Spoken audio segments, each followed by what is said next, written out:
This is a quick video on Goldfields campers on how to turn on your European or Autoterm diesel heater. So in the battery compartment, most times you will have a main switch.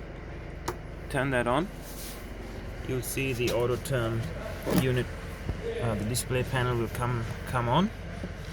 Wait till it finishes its startup sequence.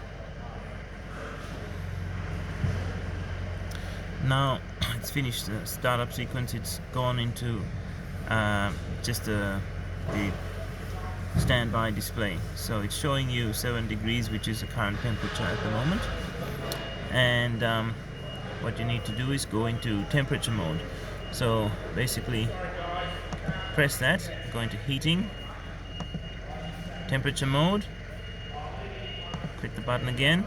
So it's set at whatever temperature you want the heater to come on to. So say I'm going to set it to 21 degrees and then press it again, and then the heater will come on. This red light will illuminate and the heater will start working. Now to turn off, basically the screen will go into a standby mode. So I best do a next video on that. Thank you.